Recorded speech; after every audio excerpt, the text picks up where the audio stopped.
basically, it's not a competitive advantage because if you trade film with coaches and they could somewhat predict your plays, change up the strategy. Or here's a crazy idea. Let everyone know what you're doing and just be good enough to where they can't stop it. Exactly. There's an insane idea for you.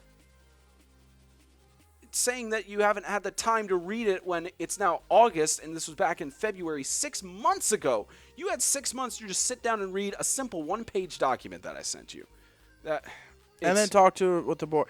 Which at least talk with the board or set up a time for us to meet because I know that you guys had a general meeting.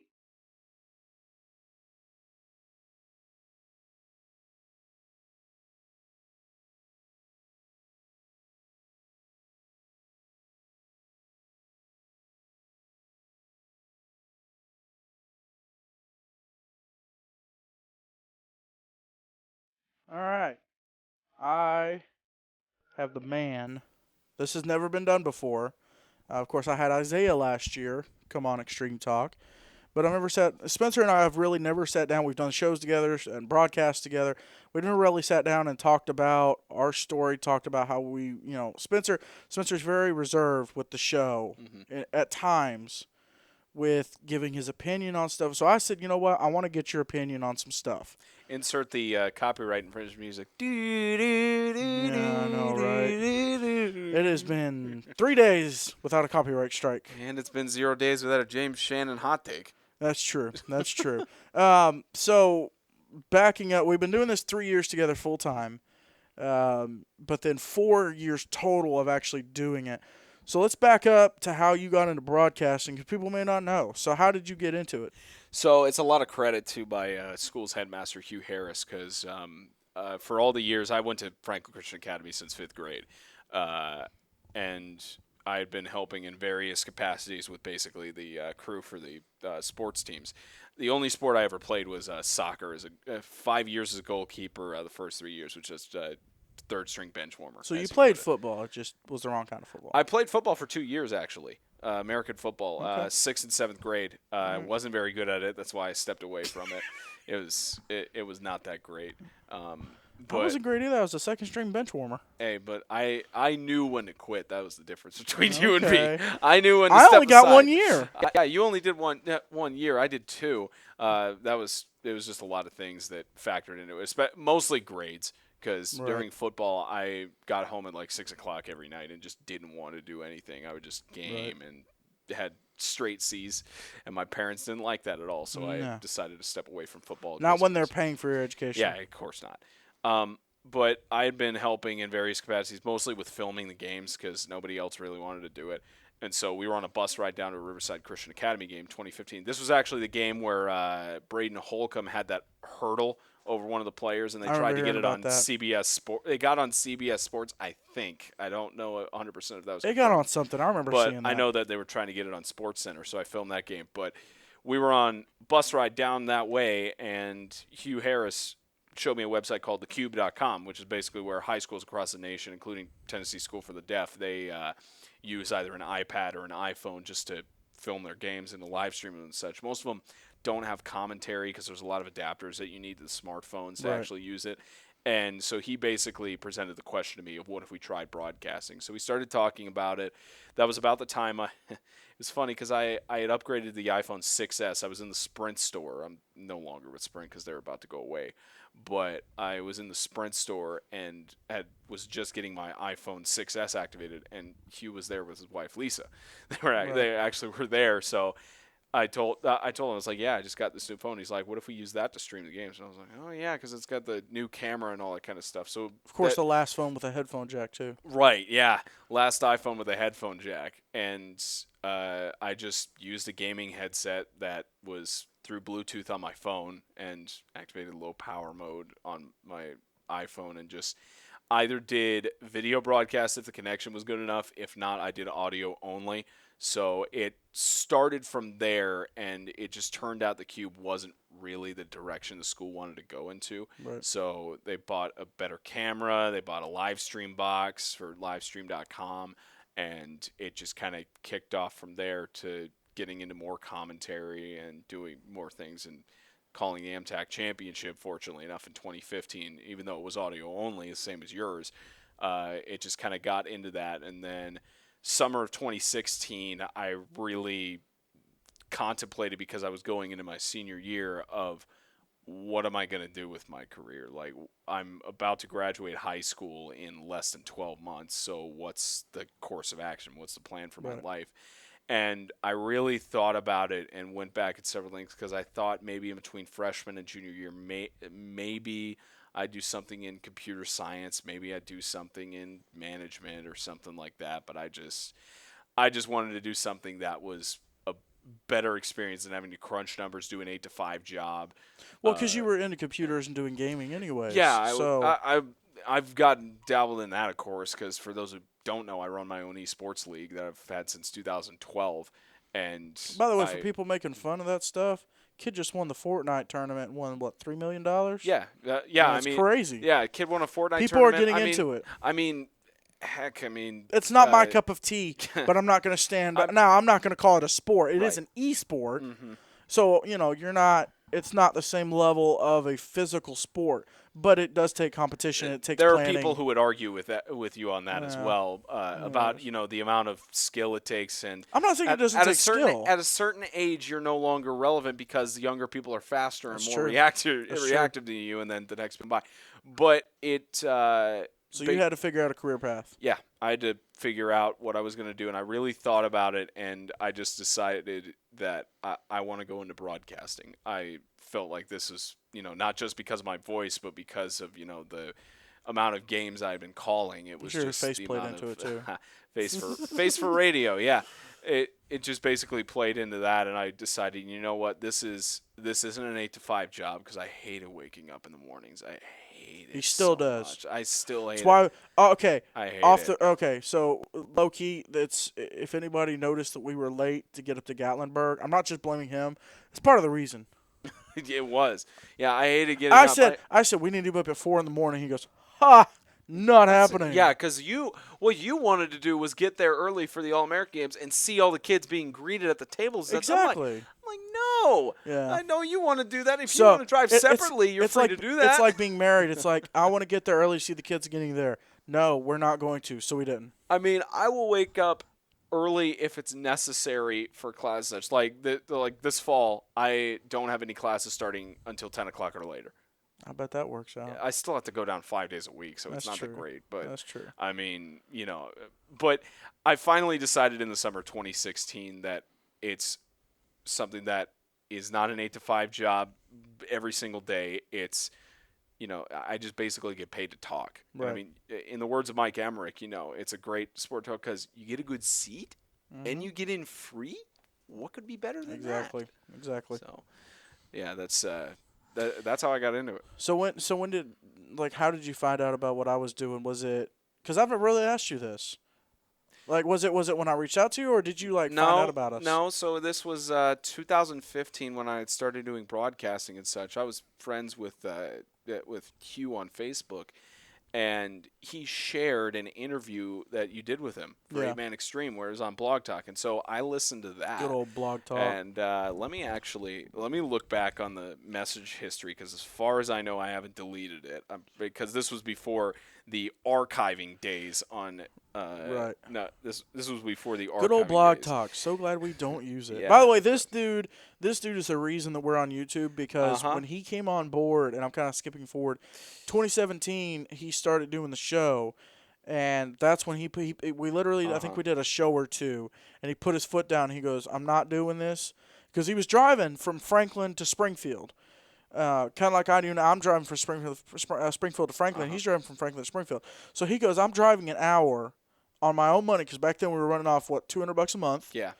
And he was like, I'm not spending my own money to drive an hour and do this show on this, at the time it served its purpose, but it had run its course. He was like, I'm not doing it. We're moving to YouTube. And initially I was like, YouTube. To be fair, that's the only time, and I stay by it fully. Well, first time I reached out to you was October 26th of 2015. Okay. I sent you a message because there was I don't remember what game it was, but looking at the message said, I forgot to talk to you after the game Friday. It may have been the Lighthouse game. Maybe, yeah. Because I remember that in post-game I had you and JD Young on the post-game to talk about analysis because you guys were calling the game there as well in the separate section of the bleachers.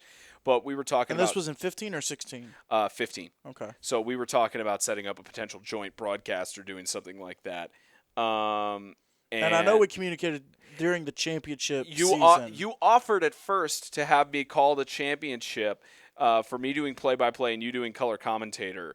And then you mentioned last second, hey, is there any way you can run the camera and I have a coach who does play-by-play commentary? Like a day later, you afterwards you offered me play-by-play, and then you said, hey, I got a coach. I really want to do this and such. And then I got 3 really great coaches that year to do the game. So yeah, I'm not saying like at the time it was just because I had done so much camera work with FCA and operating camera work and doing all the commentary by myself. So when I saw that, and you even asked no hard feelings, and I said no hard feelings on that message because I have the conversations pulled up here right now. At the time, it made me a little bit upset because you offered me that, and then a day later, you said, hey, I got a coach and such. On it, yeah. But I understand why you did it because a coach is going to have more insight to the game than you would. So, I mean, it makes perfect sense. But the first official time I heard about you was when Hugh Harris shared the post that you did an interview with him because I think he was the current MTech president at the time, or he may have been former. I was trying to get history too, and we were also coming off that 2014 Lighthouse situation, with Lighthouse and FCA, where FCA players got ejected and all that good stuff. So I was getting an interview with him. I was getting the story straight. That was a great interview, by the way. But I remember listening to that. So you heard about what I was doing, and then I think we talked a little bit on and off. But we got to, and I knew what you were doing, and I was like, okay. It was when I was doing that audio broadcast for the championship, like at halftime, I got an interview with you because you were talking with. That's right, I did go up there and do an interview with you. Well, no, I walked over to the press box in quotation marks at Curry Ingham, where it was that canopy inside. So I came by and I was like, and I was trying to motion you because you were talking to several people and doing socializing. That's right. So I had to pull you aside and interview you and saying, what have you seen from this game and such, and. Gosh, I think that was the first time I was actually interviewed. 16, man. I'm 20 now. I mean, granted, you're a lot. Shoot, I was only 19. Yeah, it's crazy that you're only a few years older than me, man. It's really crazy. But so we had talked a little bit at the MTAC championship and such, and then we kind of stayed silent a little bit. We didn't really talk because of the offseason and such. But then 2016 was when things got full swing because of my senior year. I was taking 2 dual enrollment courses at FCA that were being offered, and basically the rest of my classes were honors. And then Monday, Tuesday, Thursday, Friday, coming back home at about 10, 11 o'clock at night, having to wake up in the morning, except for Saturdays, having to wake up in the morning. And fortunately, I had a study hall my first period for high school throughout the year. I am incredibly thankful that it worked out that way, and I had to study hall that first morning because I never slept in study hall.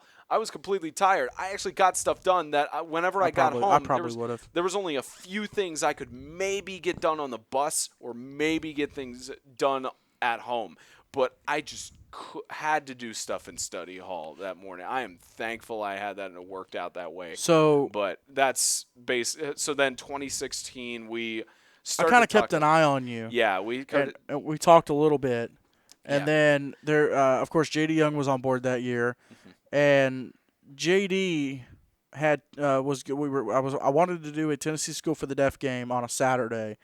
Well, that same Saturday, Alabama was playing Chattanooga, so I reached out to Spencer here. I said, hey, our first time ever doing a game together. You want to drive 3 hours away, do a game at Tennessee School for the Deaf. Which neither of us, well, I had seen them play before, but, you'd never seen them play. We really didn't know each other. Yeah. Pretty crazy situation for me to be like, hey, do you want to come do this first game with me? I'm going to take you 3 hours away in a car. Yeah, and I'm looking at a lot of the While you're still a minor. Yeah, I'm looking at some of the other scores as well. Like, I gave you the scores for the consolation game and stuff. Right. This was going into like 2015, and then 2016 I kept reaching out. I kept putting a bug in your ear about potentially being a guest commentator on the show or doing stuff, and then 2016, and then the summer of 2017 is when I started coming on the show full time. But 2016, you kept talking about like, have you been listening to the show? You were asking scheduling stuff from what it looks like. You were asking about if there's any way I could go back and watch the championship game, and you asked about doing play-by-play. And it. In the end, I basically said I'm still obligated to my school because there were a lot of the games were conflicting. So I only did the first game that I did play-by-play. That was the only game you did in 2016. No, actually, there were 2 games. There was a Lighthouse Sacred Heart game, I'm pretty sure. It was a Lighthouse Sacred Heart or one other division game. That was the first game I did play-by-play because there was no FCA game on that day. And you had to step aside because you had a birth scare with your wife. That's right. I had to call the game by myself with Blog Talk Radio. I completely forgot about that. Yeah, and you had to step aside for a phone call, so I was calling the game by myself. I hardly knew either of those guys or what I was doing. Well, then I had to leave. Yeah, and I left the game early. You didn't leave suddenly. You came up to me and I had to mute the broadcast temporarily, and you're like, "Hey, man, look, I know I don't want to put you in a bad situation, but my wife is supposedly about to have." She was super. She was pregnant with. Yeah. She thinks her water broke. Since it's probably going to be my child's coming. Was my son? Yeah, your son Eli. So you're like, I'm sorry, man, but I have to go. Can you handle this game by yourself? I'm like, yeah, I'll be fine. So he carried it through. No clue what I was doing in that game. If I go back and listen to it, I'm sure I will just be upset. Like when I go back and listen to my commentary, I can't listen to my old stuff. I hardly can. Like even going back and listening to the game last Friday, I can only maybe listen to 60, 90 seconds, and then I just get irritated. I'll if I go back and watch it, I'll watch it a little bit. Even a game I did, like I'll watch a little bit, and then at some point I'll just turn the volume down or I'll tune it out. I'm like, man, I hate to hear myself. If I hate to hear myself comment, I can only imagine what people think. I don't know if Blog Talk archives any of the. Yeah, they're still on there. Gosh, I'd have to go back. I'd have to figure because with Blog Talk you got like a free month trial, and we were so strapped with money. I was creating email accounts so that I could create Blog Talk accounts to get a month out of it. I was like planning out. And that's why I moved him off of Blog Talk. Yeah, it was bad. That was a big reason. It was bad. But yeah, and then after calling that one game, I think we tried to get some other stuff set up, but it was just conflicting nights on games. And I gave you scoring updates for the semifinal they had against Sacred Heart. And we were, talking back and forth about that. I tried to get you to go to the other semifinal game, but you mentioned you went to that Riverside Christian Community Bowl game because you weren't going to see either of the championship next week. And that's the only time I've been stuck doing sideline reporting was the MTAC championship because you and JD had called the full season. I was fine with that because you were cool with jumping in there. Yeah, so I got sideline reports and the athletic trainers did not answer any questions for me when I asked them about injury updates. What were your parents' thoughts whenever you told them, hey, this guy wants me to go to Knoxville with him? Have you met him in person? Yeah. Well, of course I have. I met your parents. No. That was their genuine question. They were like, have you met this guy in person? Do you know who he is? Yeah. Like, because I was 16 at the time, so they were making sure I was safe.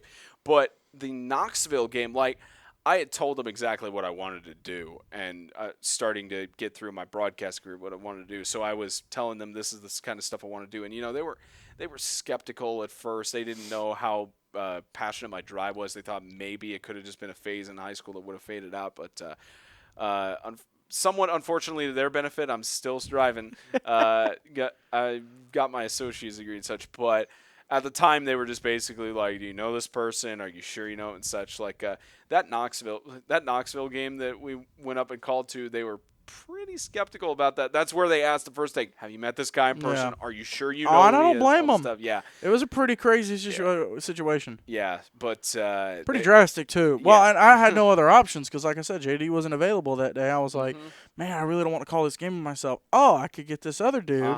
And I knew you were familiar with the Cube, which is what TSD uses. So I said, well, how about we use the Cube and then we'll sync in audio and all that good stuff. Well, we did both Blog Talk and use their Cube. Right, for we the used audio them. Yeah, little splitter action. We were both having to hold our phones right next to us. I had to hold a microphone and phone and trying to constantly. This was the era before we had typed out printed rosters. You had a notebook with all the stuff on there. First off, James's handwriting is terrible. Let me It just is say that not first. bad. It was bad at the time. It is- I was trying to interpret all the stuff on there. Had to flip between the rosters. Man, Keep in it mind, ain't that while bad. I'm holding a microphone in one hand, phone in the other, and I'm having to look constantly down to It's my not that right bad. side and have to translate all the rosters that you look in between. And that game was so long with the amount of injuries. I think it was close to 2.5 hours. It lasted about 2.5 hours for the first half, and then No, first half was 2 hours. Second It was- half went by because the it was like mercy 30. rule kicked in. It was like 30 minutes or less. Mercy rule kicked in, yeah. Mercy rule kicked in. Well, a on bunch that. of injuries in the first half too. I But still, anyways, we still have those shirts that they gave us. The I Vikings do, shirts. yeah. Yeah, they gave They us were the free first people. They got me hooked on my addiction of getting free merch from schools. Yeah, so you could rep them and such. But I mean that was the first official game you and I technically called together was that Lighthouse Sacred Heart game, but you had to step aside. But the I first, completely forgot about that. the game. first full game we had to call was the Tennessee School for the Deaf game. But kind of got to know each other a little bit. I can't believe you completely forgot about that, man. I Because did. you had to. I spaced. Yeah, you had to go take care of your wife. There were a but- few pregnancy scares with Eli. Yeah, but she eventually had the child. Not that night. It was maybe a week or two later, I think, something like that. Somewhere in there. The story on that was crazy because JD and we did a game in Webb. Mm-hmm.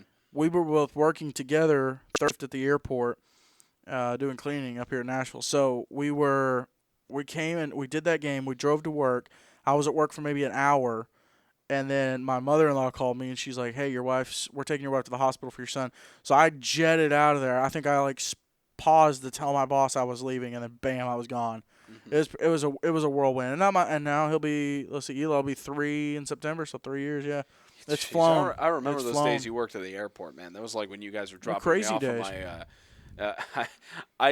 I very stupidly didn't drive directly to Curry Ingram where the championship was and parked my car at FCA and took the bus, forgetting that I was calling the championship there. Just it was right as we're on the bus, about a few miles Trying to away get to from work, the we had school. to take you to Yeah, your car. yeah, you had to take me back to the all school good. thing, but I don't know if you remember this. I didn't know what Gucci meant when you said "I Gucci" or something We like Gucci. that. Yeah, we I'm Gucci. I had no clue what that meant, so I thought you were referencing the Gucci Trying to be brand. cool. It's trying to be cool or something, but it was that was pretty funny. So But everyone kind of gets you up to speed to where, he came on board 2017. So Yep. I told you switch to YouTube.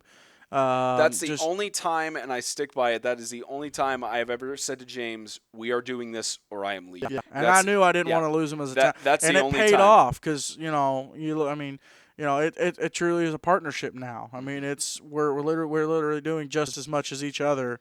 The joke is now we'll argue about something this week. Yeah, Anytime literally we is. leave for the show, we're just like, we're arguing about something this week. Well, We had a recent conversation about a game that James wanted to do because during fall break, there's no games. He said, I want to do a game that's I tried to lay it out. Yeah, he and laid was it like, out. we Well, can't do it. he started out, his first text was, "Guys, I have an idea." And I sent a gif of a bunch of penguins walking away going, "Run away, run away." Hey, I'm the guy that wants to put a GoPro on a player or a ref during a game. We're still on. And You're still Spencer's salty the about one, that, and huh? Spencer's the one that says, probably not a good idea. It balances out, like we've said. It really does. It's a balance. Because James is the idea fairy. He has good ideas. Well, that are Spencer. noble. Well, and Spencer brings ideas too. Yeah, so I have some, we have to but- bounce them yeah. off, and if we have a third person, they Yeah. kind of contribute. James so. is what I consider the idea fairy because he has great ideas, but he doesn't necessarily he lays them out and such, but he doesn't necessarily have the foresight to see the technical side of it all the time. About 70% Well, of the it's time. not you see that. the It's foresight. not that. It's okay. We can make this work if everything goes right. And then Spencer's the one that brings up, well, what if everything goes wrong? Yeah, I'm thinking of every so worst possible it's, outcome. It's balance. There's a lot of balance. I've told people this when we were at the Jamboree. We had the same conversation where I was telling people you proposed the idea of the GoPro on a player, and I said, so first off, there's a reason the NFL doesn't do it, or they only do it Well, at the yeah, 'cause you All-Star got 300-pound games. dudes hitting each other. Yeah, there's a reason major sports leagues don't do it unless it's like on the referee's cap or something like that. Second off, you'd have to check the rule book for the National Federation of High School Sports to see how they allow about equipment I don't know stuff. if there's anything in there about we that. already had an equipment violation on Friday because some kid didn't put in his mouthpiece. Yeah, So, but that has nothing to do with a GoPro. well, I'm just saying that they might have violations. We're having an argument already on the show. What am I doing? No, but Oh, just man. equipment rules are very strict. Is the point? This And is then- legit how it is. and then, It's like I said, I bring up what if everything goes right. He brings up what if everything goes wrong. We argue for about a day, and then it's like, all right, Yeah. next topic. Yeah, it's either next topic or one of us eventually just says, you know what, I'll trust you on this because I think it's a good idea. We could try it There's out. a lot of trust. There's a lot of trust back and forth. Just, I mean, there was one it, time. it really is a team effort. I mean, there was one time where we were in a really heated debate about the skills camp because we didn't have enough players signing Yeah. up for it. But James had justified to me about, like, yeah, I was doing food delivery routes because that's my main job. Aside from working my parents' clinic, I do food delivery And going to college yeah. and doing this as a full-time I'm a job. very busy man. But when I'm in the middle of driving, I just see on our group chat just notifications of James justifying of like, I'm not doing it for these reasons, doing it for this. And so I said, I'm delivering. Let me get a message typed out, and then I'll help you out. But basically, I had to tell him, I'm like, don't mistake me saying we can't do it because of this as thinking your idea is a terrible idea. And once we had that realization, that's where it's gotten to the point of we're just like, we'll argue about something this week. And now we both more have an understanding about the kind of compromise. Well, we're of pretty much stuff, on the same page, Yeah. but Yeah, again, because as it's, long as James knows that I appreciate his ideas and I think they're good, but I'm just trying to see of what is going to happen from those ideas. Or like what I said, there's a unintended lot of balance, consequences. Yeah. a lot of balancing out. Yeah. So stuff you've, like I said, you don't go off on the show very much. So I'm gonna ask you, Opinion question. what are some of your pet peeves? I'll start with this. What are some of your pet peeves you see from teams, as a broadcaster? Team wise? Let's see, pet peeves from team wise. I mean, it's really difficult because there's nothing that I associate with a specific team that is a problem. I mean, it's just so much there are certain actions that people do that irritate me a little bit. I mean, broadcasting wise, I mean, there's nothing really that irritates me of an organization as a whole. You love terrible jerseys, don't you? I mean, in terms of seeing the but numbers. that's not the team. That's the coach or athletic director's decision Whoever to makes buy the those decision, yeah. jerseys. So that's why I don't blame the players for that or get upset at them for that because they're True. just given. They're given the jerseys and they just wear what they're told to wear. What's your pet peeve about what players do? Do you have any? I don't really interact with the players as much. I mean, there was one case I had which wasn't football. It was I was supposed to broadcast the MTAC Soccer Championship back in May, but somebody had the tripod, and I couldn't actually That's broadcast it because Somebody could have bought a new tripod to do too. We didn't have the money in the offseason. Nah, whatever. But I just decided Pouring all of our money into equipment. Exactly. So I just decided to do the on-field trophy presentation with just our wireless mic system instead. And the only pet peeve I have is when I ask an athlete a question, like they don't take me as seriously, I guess, because I'm in a suit or they are taken aback by it. I asked the MVP for the tournament for Riverside. It was their goaltender. And I asked him a question. Who was it? I don't remember the kid's name. He was a freshman. Okay. So I don't think he was a football player. But Right. I asked him a few questions. I was like, how does it feel to I was like, how did you manage to make so many stops? Because I think the final score was like he only allowed 2 goals on him. Right. And he had amazing stops. And I asked him the question of how were you able to face that high-powered offense? And he's just, I don't know. And he's laughing on mic where it's projecting to the stadium and such. Nice. And, I mean, I'm standing there smiling and such. I'm just like, you can at least try to give me something here instead of just telling me I don't know how I did that stuff. And that's only because I used to be a goalkeeper. So I could at least tell you stuff of like, it's a matter of putting yourself into positioning and being prepared for when the shots are going to come off, Anticipating or hoping your defense is going to defend and such.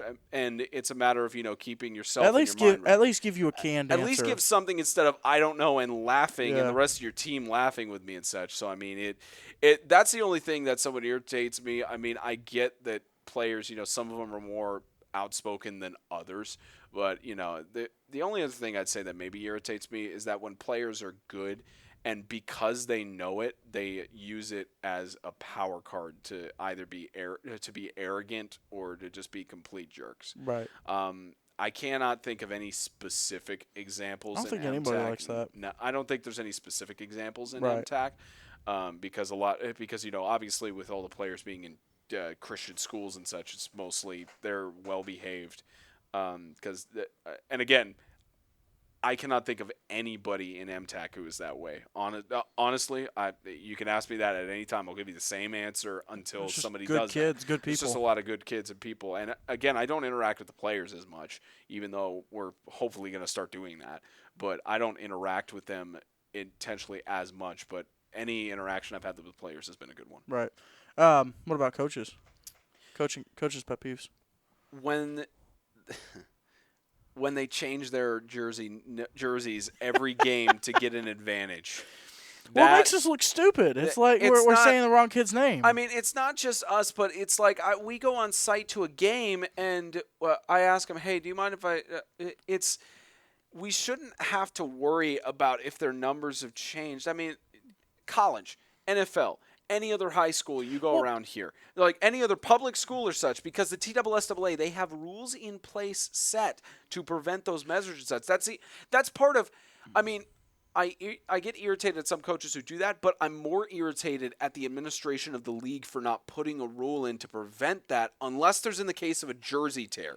Because or if you jersey accidentally list the kid as a number twice, you got to give him a different jersey number. It happens every once in a while, but when it's an every week thing, I can maybe understand if a kid forgets their jersey, but that's in part of making sure there's equipment checks. Exactly. And as far as I'm aware, most teams, they say, give us your jerseys at the end of the game. They wash them, and then they keep them. So some teams do that. It irritates me when teams believe it is a competitive advantage to change their jerseys every game. Man.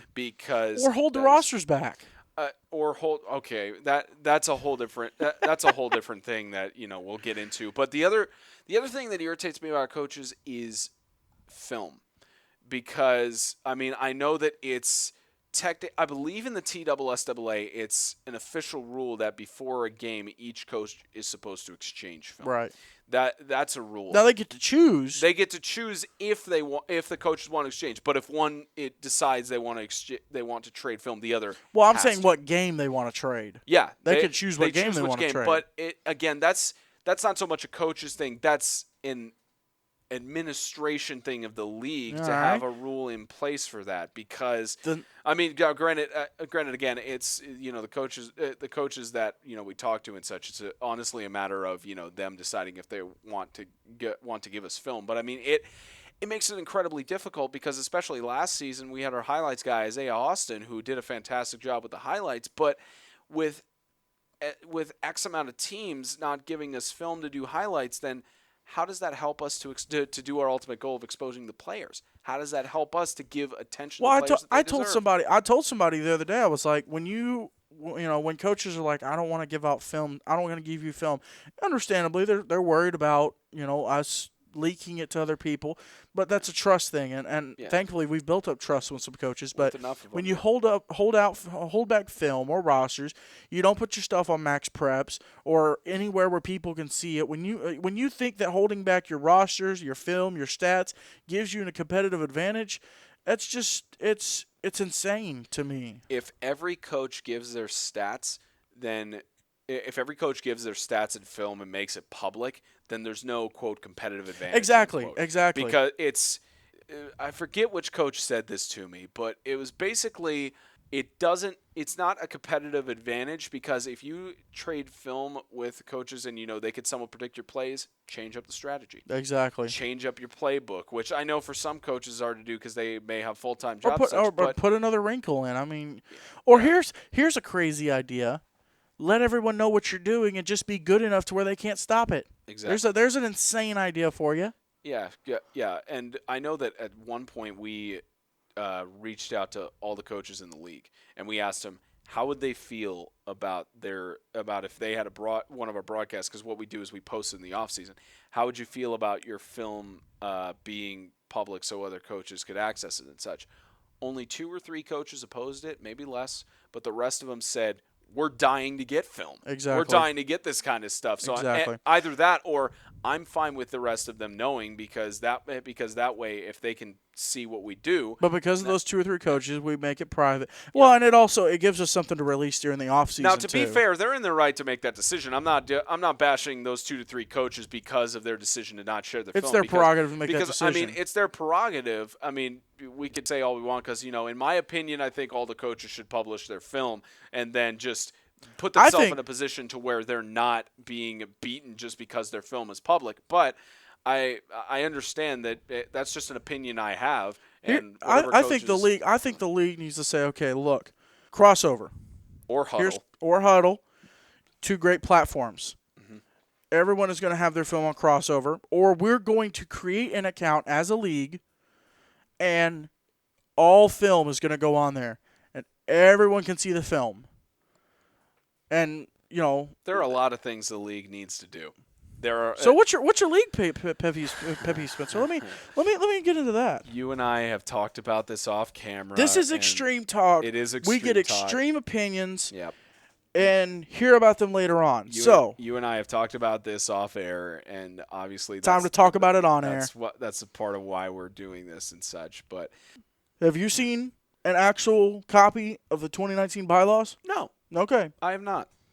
I have not seen a copy of any changes to the bylaws since 2017. What they had on their website. I have not seen an updated rule book, and that's why myself as a broadcaster and the only person who's trying to give these players and their families the right to know. That's the big thing too. If my kid is going to play, I've got a son and a daughter. My son. If my son's going to play football for somebody, here's 2 things I want to know: the league they're going to play in.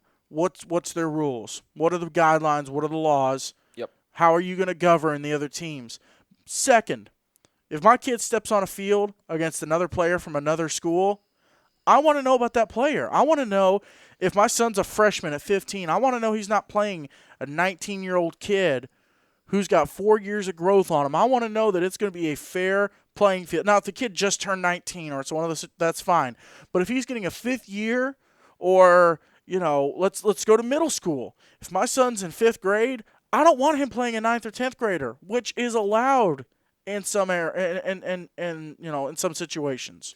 I just want to point out here, I'm looking at the 2017 bylaws. And I'm not saying that's how it is now, but I want to put it if that's not how it is, put it in writing and make it public for everybody. The parents and schools have a right to know.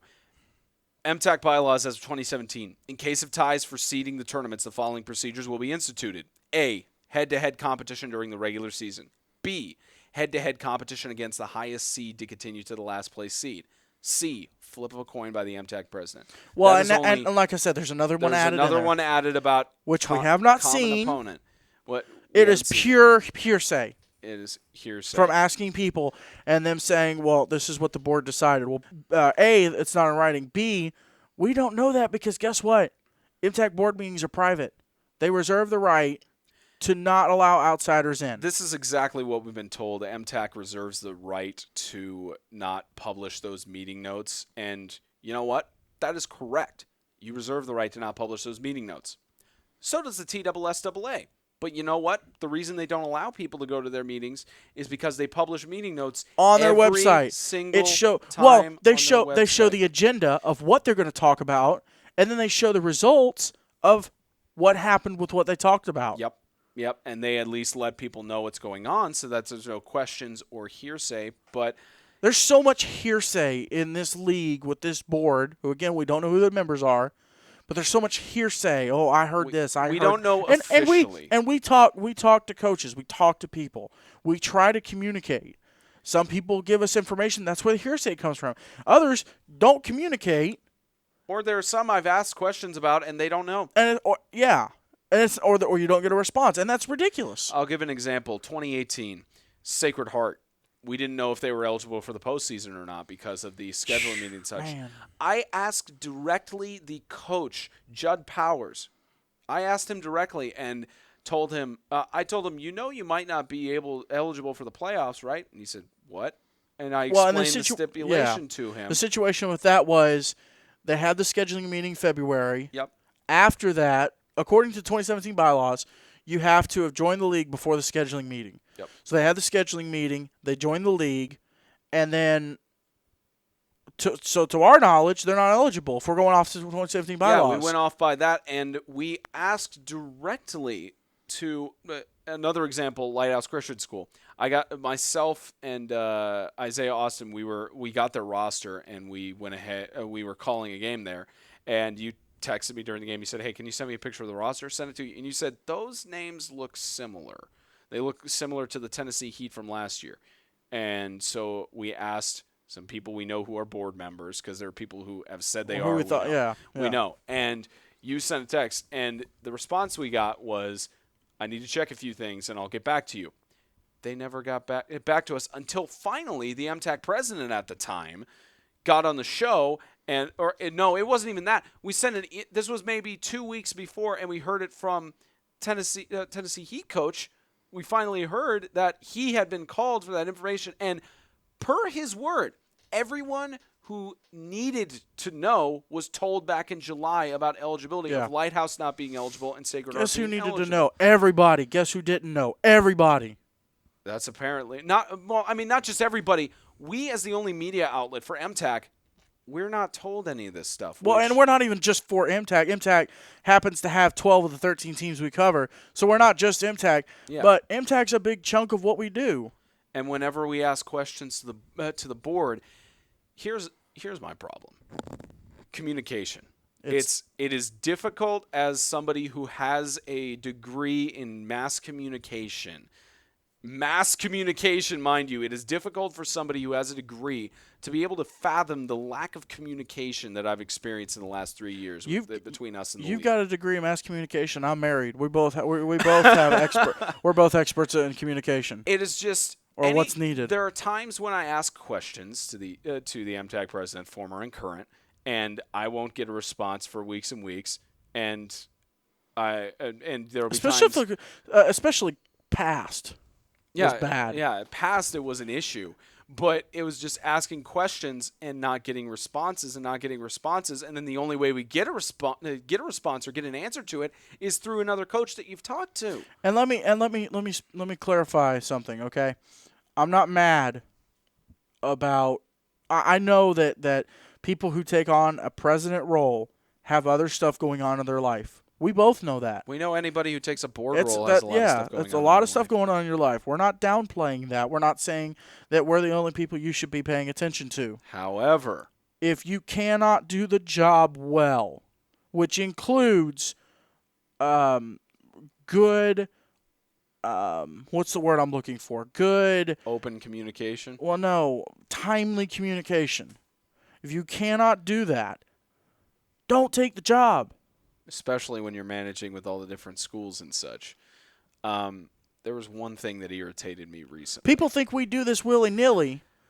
There was one thing. Yeah, this is a full-time job. It is. Not only that, but if anybody has seen our setup of the broadcast and all the stuff we do, not just it takes us an hour. It takes us an hour to get set up. And we get there 2 hours beforehand so that we're well prepared. Yep. We get to the show here 2 hours before the show's supposed to start, so we have time to set everything up. We can do all of our prep.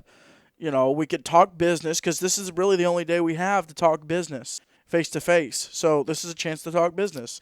This isn't something we just show up 30 minutes before the game, wing it, and then, call it. There's one thing that's irritated me in particular that we talked about earlier on the show, and normally I am not one of those people who calls out, and not one of those people who gets really upset. But when somebody decides to withhold information from me, that's when I go off. So there's a lot of withholding, and it's ridiculous. Recently, there is, per word from coaches, there is a Google document that has the roster for all of the teams in MTAC that includes the players' first and last names, their date of births, what grade they enter the league in, so that to make sure for eligibility, make sure they're updated rosters, all that. Information that should be and public for I'm everyone. pretty sure it has numbers on there as well. I was told by one of the coaches that the league provided this to people, or in essence, sent this out. They sent it out and asked all the schools to fill it out. I directly asked the MTAC president if we could receive what was sent out to the schools, and his exact words were Spencer, we did not send anything out to the schools, which word-wise that is correct because it wasn't sent in an email or it wasn't sent in any message correspondence to my knowledge, but there is a spreadsheet that all of the schools can view the rosters from. And I followed that up with saying, okay, can you send me all of the rosters that the league has? Because we want to make sure that we are up to date for our broadcast, which is true. So that, again, we don't sound stupid. I have not received a response. So to the MTAC president, if you would just tell me that the league reserves the right to not publish this information, or the league does not want to give this information to you, that I am fine with. That I am fine with in the sense of it's your right to do, and you have the right to do that. But I'm not okay with just not responding to me when you responded within 90 seconds to that first text and then leave me on read essentially for the second text asking for the rosters that were sent to the league. I know per the bylaws that the league is supposed to receive a roster for every team by a certain deadline because you have to make sure they're eligible and do all this stuff. Why can we not receive those rosters? Why can 8-Man Extreme not receive those rosters? Why is it our responsibility to reach out to each of the individual schools and get a roster when they're all right there? I for the life of me, I can't understand it. And I can't understand the lack of communication that's occurring between us. Let me tell you something, ladies and gentlemen. I sent a proposal to the MTAC president back in February because we have a proposal that we believe is going to not only benefit the players, who is our direct focus, the players of the league, that is going to benefit them and give them the most exposure possible, and benefit the conference. I'm not going to go into the specific stipulations of that agreement because it's negotiable with the league. Nothing's finalized. Nothing's finalized. I sent that back in February to the MTAC president. Haven't heard a word. I've been asking if we can set up a time to meet with the MTAC board so that we can discuss these stipulations and negotiations and see what they want and meet in the middle because at least for me, I can't speak for James, but I want to work with the league. I want to make it so that they're benefiting through what we do. And I still have not heard a response and such. Supposedly there was a league general meeting back in July and August, and I was told that they wouldn't have enough time to actually meet with me and that there would be a time set up. But at the time of recording this, we're about a few weeks into the season. We're getting closer and closer to the playoffs and the end of the season. Why has there not been a meeting time set up? Why? I sent this back in February, and when I had a phone conversation with the league president about asking for a copy of the bylaws, that was the original prompt of the conversation. And then I asked him about when we would be able to set up that meeting and such. I sent him the proposal again. He said he didn't have the time to read it. I sent it back to him in February. That is inexcusable. Normally I do not like getting upset with people, especially in that regard, and saying something is unacceptable to their behavior. But I sent you that proposal back in February, and you haven't had the time to read it, and it's August. That I cannot accept. That is ridiculous. Or didn't want to take the time. If that's the truth, you can at least say that to me, and then we can work from there, and I can at least know what your prerogative is. But saying that you haven't had the time to read it when it's now August, and this was back in February 6 months ago, you had 6 months to just sit down and read a simple one-page document that I sent you. And then talk with the board. Which at least talk with the board or set up a time for us to meet. Because I know that you guys had a general meeting. I know this. I talked to the we hear about meetings like weeks after the fact. It's like, oh yeah, we had a meeting Saturday morning. Yeah, we hear about this. Would have been nice for everybody to know. Well, no, I knew that there was a meeting, and James, I told you about this. You knew when the meeting was because I'm talking about I'm talking about other meetings. Yeah, Because that's other not the meetings, only 'cause this meeting. has There's happened. other meetings where they're like, oh, yeah, oh, they schedule sports. And it's like, oh, hey, all these people are going to be here, but you know what? Our meetings are private. We reserve the right to withhold all the information that's in these meetings. Don't even get It's, me started on. Okay, so James, when was the first time you were allowed to go to the MTAC scheduling meeting? 2016. Talking yeah, about scheduling, not the general. Yep, and Scott Dorsett was the president. 2016, you were allowed. 2017, both you and I went, but they asked me individually to leave because I was still. This was in February of 2017, before I graduated from FCA. They asked Because me you were to. technically still a student. Yeah, I was technically still a student, and the thought process was that the rest of the people in the meeting room would have felt uncomfortable with me knowing the scheduling information because I was still an active student. And that, in their regard, at least they pulled me aside and gave me the reasoning behind it. And because of being an active student, I can at least respect that I was pulled aside and given the explanation. Right. Whether I agree with it or not, that's a different story. But I appreciate that we were at least explained. 2018. Well, that's not the first meeting that one of us has been asked to leave. Well, you were asked to leave during the general meeting that was in the summer. I'm talking about specifically scheduling meetings. 2018, we both went to the scheduling meeting. It was fine. We got the information that that's when Lancaster was first year that they went to scheduling meeting stuff. It was great. 2019 was the first year in basically 8-Man Extreme's existence, essentially. That we asked. That not asked. Let's go back. We didn't ask to go. We assumed I did. we would be able to go. I asked. Okay. Twice. Well, I assumed we would be able to go. I sent a text to the MTAC president the week before and the week of. Did you get a response? No. Okay. Left on read. And then now here's the one thing I will say. I take full responsibility for making that social media post the night before about saying that we are going to the scheduling meeting. That was incorrect because I was not given permission to. I take full responsibility for that. That's my fault. So then the MTAC board vice president sent us both a message and said, "Hey guys, I hope you're doing well. In order for you to go to that scheduling meeting, that kind of stuff needs to be run past the MTAC president." I just talked with him. He's about to go on a bus ride. It is closed to member schools only. So then I sent a text to the MTech president asking, "Hey, can we have a phone conversation? Because I just want to clarify this." Because we had good communications up until that point. Called me about within 15 minutes, and then he told me it is closed to board member schools, and I'm not going to go into the full depth of the conversation because we did get into an argument, and then it got a little bit more upset, and that part I'm not going to get into because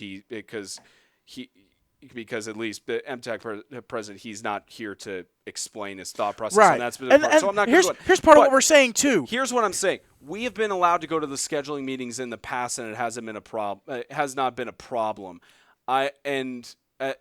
The courtesy I will say, however, is right after the scheduling meeting, the MTAC president did have the courtesy to call us and tell us all the changes that were made. Right. He at least told us that at the time Providence and Azelle came on board. So he at least had the decency to call us afterwards.